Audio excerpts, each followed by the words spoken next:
The billionaire's mansion stood tall at the edge of the city, a symbol of wealth and power that few could dream of. Inside, however, was a storm that no amount of gold could silence. Richard Caldwell, a self-made billionaire, was used to controlling everything in his world: his business, his image, his wealth, and, most importantly, the people around him. But there was one person who constantly tested the boundaries of his arrogance: Maria, his maid. Maria wasn't just any maid. She was young, strong-willed, and full of dignity. Despite her modest background, she walked with a quiet strength that unsettled Richard. Her skin was dark, her voice soft yet firm, and her presence, though meant to be invisible in the grand halls, always demanded notice. Richard's only son, Ethan, adored her. At just 12 years old, Ethan had never known his mother, who had passed away shortly after his birth. Maria had stepped into that void, not as a replacement, but as someone who gave Ethan what his father never did: love without conditions. She read him stories at night, helped him with homework, and wiped his tears when Richard's harshness cut too deep. It was inevitable. Ethan began to see Maria as family, someone closer than the cold, distant father who saw him as nothing more than an heir to his empire.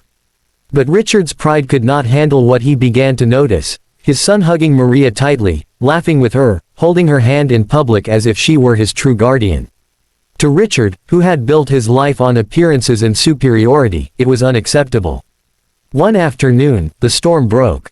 Richard had come home early, storming through the mansion with his usual scowl. He found Ethan in the library, sitting comfortably against Maria's shoulder while she read him a story. "Ethan," Richard's voice thundered through the room, making both of them jump. "What are you doing?" Ethan looked up innocently. "Papa, Maria's reading to me. We were just—" Richard's eyes burned with rage as he turned toward Maria. His voice cracked with venom. "You will make my son black." The words shot through the air like a whip. Silence fell, heavy and suffocating. Ethan gasped, his young face twisting in shock. "Papa, what do you mean?" But Richard wasn't done. His fists clenched as he shouted, "You think you can replace his mother? You think your place is here? I will not have my son tainted by you, your culture, your color, your filth." Ethan's eyes welled up with tears, confusion and hurt crashing over him. He had never seen his father so cruel, not to Maria, the one person who had never hurt him. For a moment, Maria's heart pounded with anger. She could have shouted back, could have cursed the man for the hatred dripping from his tongue. But then, she looked at Ethan, trembling, his small hands gripping hers tightly. And Maria knew, her response would shape this boy forever.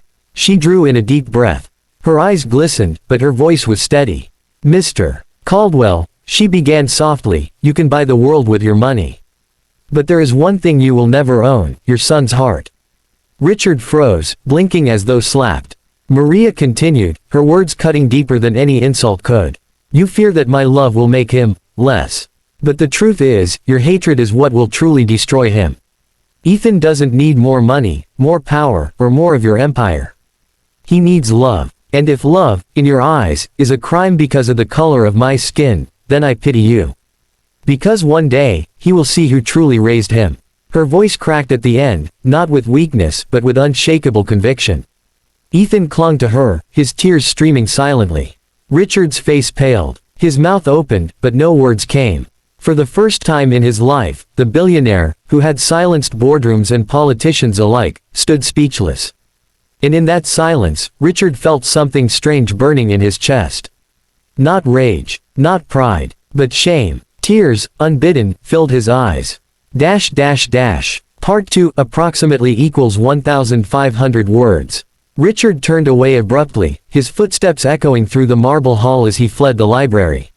He could not bear the weight of Maria's words, or the look of fear in his son's eyes. For days, the mansion felt colder. Richard locked himself in his office, unable to face Ethan, unable to face Maria.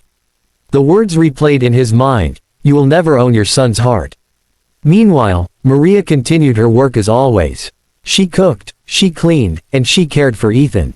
But her heart ached, knowing her presence was tearing father and son further apart. She wondered if she should leave, for Ethan's sake. One night, as she tucked Ethan into bed, he asked the question that broke her heart. "Maria, am I wrong for loving you?" She froze, her hands trembling. "Oh, Ethan, no. Love is never wrong. "But Papa," Ethan's voice cracked, "he said you'd make me different. Is being like you bad?" Tears slipped down Maria's cheeks as she pulled him close. "Listen to me, Ethan. You are not defined by your father's fear. You are not defined by the color of anyone's skin. You are defined by your kindness, your choices, and your heart. If you grow up to love like me, then you will grow up to be strong, compassionate, and free. And that is something your father will one day understand." Unknown to them, Richard had been standing outside the door, listening. He pressed his back against the wall, his chest heaving. His son's words cut deeper than Maria's ever had. And for the first time, Richard saw himself not as a powerful man, but as a broken father who had let hate blind him. That night, he could not sleep. Memories of his own childhood haunted him. His father had been the same, cold, controlling, filled with prejudice. Richard had sworn to never be like him, yet here he was, repeating the same cycle. The next morning, Richard surprised everyone. He walked into the kitchen where Maria was preparing breakfast. Ethan sat at the counter, quietly drawing. Richard's voice was hoarse. "Maria." She turned, cautious. Ethan looked up nervously. Richard swallowed hard, his pride choking him. I was wrong." Maria's eyes widened slightly, but she stayed silent. Richard turned toward his son, his voice breaking. "Ethan, I need you to know something. Loving someone, no matter what they look like, no matter where they come from, is never wrong. I said terrible things, and I hurt you. I hurt Maria. I'm sorry." Ethan blinked, then slowly slid off his chair. He walked over and wrapped his arms around his father's waist. "I just wanted you to see her the way I do," he whispered. Richard broke. Tears streamed down his face as he hugged his son tightly. Then, hesitantly, he looked at Maria. She stood still, her hands clasped, her eyes wary.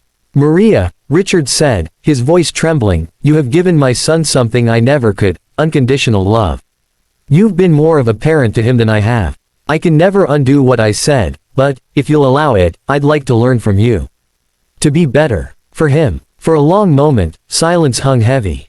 Then, slowly, Maria nodded. From that day forward, things began to change. Richard stumbled often, his temper flaring, his old prejudices whispering in the back of his mind, but Maria's quiet strength and Ethan's innocent love softened him. He began spending time with his son, not as a teacher of business but as a father learning to listen. The mansion no longer echoed with only power, it echoed with laughter. And though Richard remained a billionaire in the eyes of the world, he discovered that his greatest wealth was not in his empire, but in the two people who taught him the meaning of love. Years later, at Ethan's high school graduation, Richard stood with Maria at his side, tears of pride in his eyes. Ethan gave a speech that silenced the crowd. "I am who I am today because two people raised me. One gave me life, the other gave me love. Together, they showed me that the color of our skin does not define us, the love in our hearts does."